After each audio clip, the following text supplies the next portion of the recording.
स्वागत है आपका हिंदी टीवी के यूट्यूब चैनल पर। हिंदी टीवी के यूट्यूब चैनल को सब्सक्राइब कीजिए और अगर वीडियो पसंद आए तो लाइक करना और कमेंट में हमें ज़रूर बताना कि वीडियो आपको कैसा लगा। तो आज हम आपको बताएंगे ऐसे वीर के बारे में जिसके बारे में आपने बहुत सुना होगा। क्या आपको पता है उन्होंने कभी भी किसी के सामने अपना सिर नहीं झुकाया सिवाय भगवान के। तो कहानी शुरू होती है आज से 500 साल पहले, जब दिल्ली पर मुग़लों का पूर्ण राज हो चुका था और वहाँ के राजा थे अकबर, जो कि मुग़लों में बहुत महान बादशाह थे और उन्होंने बादशाह बनते ही सभी हिंदू राज्यों को अपने अधीन कर लिया था। तो फिर हम कह सकते हैं अपने अधीन लाना शुरू कर दिया और अपनी विरासत का विस्तार करने लगे। भारत के पूर्वी हिस्से पर भी उन्होंने कब्जा कर लिया था। भारत के पूर्वी हिस्से पर कब्जा करने के बाद उसकी नज़र में आया राजपूताना, जिसे हम राजस्थान के नाम से भी जानते हैं। तो इसमें सबसे पहले बारी आई आमेर की। रियासत ने सबसे पहले सर झुका लिया और अपना राज्य बादशाह अकबर के अधीन कर दिया। इससे देखकर अन्य राजपूत की रियासतों ने आमेर की रियासत को दिखाना शुरू कर दिया, लेकिन फिर वो सभी रियासतें भी बादशाह अकबर के साम्राज्य में शामिल हो गई। लेकिन सबके बीच में मेवाड़ राज्य के राजा उदय सिंह ने अपने पूर्वजों की परंपरा को अपनाते हुए अपने राज्य को किसी अधीन नहीं होने दिया। लेकिन बाद में अकबर ने राजा उदय सिंह पर दबाव बनाना शुरू कर दिया और आस पड़ोस के राज्यों में राजाओं को भेजकर उन्हें मनवाने की कोशिश की, लेकिन ये सब काम नहीं आया। इसी बीच राजा उदय सिंह की सबसे बड़ी पत्नी जयंता बाई ने 9 मई 1540 को एक पुत्र को जन्म, जिसका नाम राजा उदय सिंह ने कुंवर प्रताप रखा। रानी जयंता बाई कृष्ण भक्त थी, तो उन्होंने राणा प्रताप को कहानियाँ और युद्ध की नीतियों के बारे में बताना शुरू कर दिया।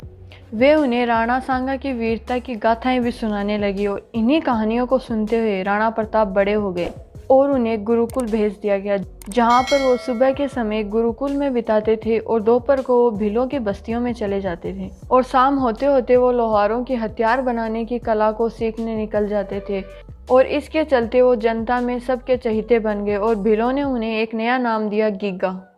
और भील जाति के लोग आज भी उन्हें गीगा के नाम से जानते। वो बचपन में अपनी टोली में सबसे ताकतवर थे।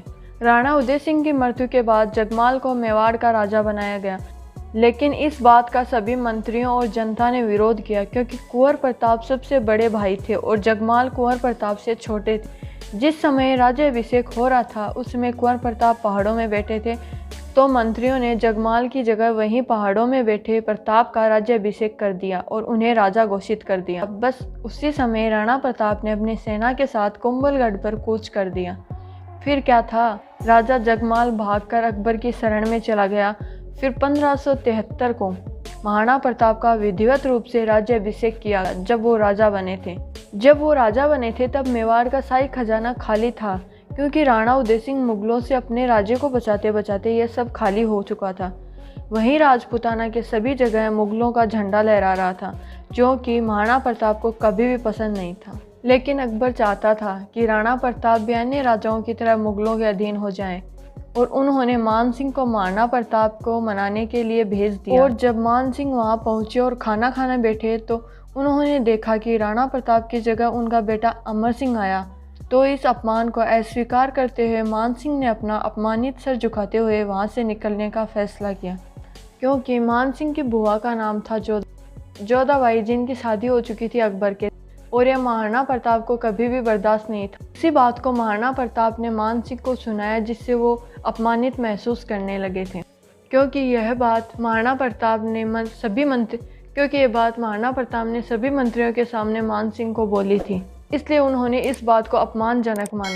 फिर अकबर ने कई बार अपने संदेशवाहक राणा प्रताप के पास भेजे, लेकिन राणा प्रताप ने अधीनता को स्वीकार नहीं किया और सभी मना करते गए। फिर मुग़ल बादशाह अकबर ने अपनी सेना को भेजा मेवाड़ पर कब्जा करने के लिए। फिर 30 मई 1576 को बुधवार के दिन मुग़ल और राजपूतों ने और पठान योद्धाओं के साथ जबरदस्त तोपखाना भी था। उस सेना में शहजादे सलीम के साथ मान सिंह थे। इस युद्ध में राणा प्रताप ने अकबर के सैकड़ों सैनिकों को मौत के घाट उतार दिया, लेकिन मंत्रियों के दबाव के कारण उन्हें रण क्षेत्र छोड़ना पड़ा और उनकी जगह किसी और को भेज दिया। मुग़लों ने उसी का पीछा किया और महाराणा प्रताप को वहां से निकलने का मौका मिल गया। जब वो जंगल के रास्ते से जा रहे थे तो उनका घोड़ा दिन भर के युद्ध से थकने के कारण खाई में छलांग लगा रहा था, तो चेतक की उस समय हार्ट अटैक से मौत हो गई। जिसका महाराणा प्रताप को बहुत दुख हुआ, क्योंकि चेतक उनका सबसे प्रिय घोड़ा था और ये बात सभी लोग जानते हैं, और साथ ही वो सबसे बुद्धिमान घोड़ों में से एक था। तो फिर उनका काफ़ी समय जंगलों में ही बीता। महाराणा प्रताप ने इस समय भी कई बार मुगलों की सेना पर आक्रमण किया और उनको धूल चटाई, और उसके बाद जंगलों में रहने लगे। फिर वो जंगल में रहने लगे और वहाँ पर घास से बनी रोटी खाने लगे और मखमल के बिस्तर को छोड़कर पत्थरों के सहारे सोने लगे। साथ ही बिलों के साथ मिलकर छापा मार पद्धति अपनाकर मुगलों की सेना पर आक्रमण करने लगे, और इसी तरह वो मुगलों को धूल चटाते रहे और जो राज्य मुगलों के अधीन थे उन राज्यों को अपने अधीन कर लिया।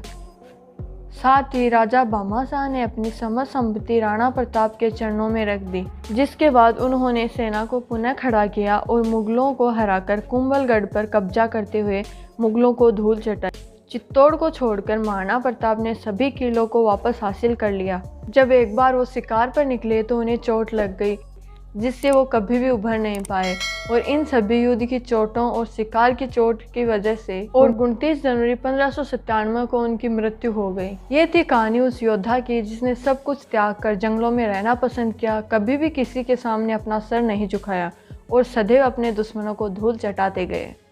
तो कैसा लगा आपको ये ऐतिहासिक कहानियों से जुड़ा हुआ वीडियो? अगर वीडियो पसंद आया तो लाइक करना और कमेंट में हमें ज़रूर बताना कि आपको वीडियो कैसा, और हिंदी टीवी के यूट्यूब चैनल को सब्सक्राइब करना ना भूलें। और मिलते हैं आपसे अगले वीडियो में एक इंटरेस्टिंग टॉपिक के साथ।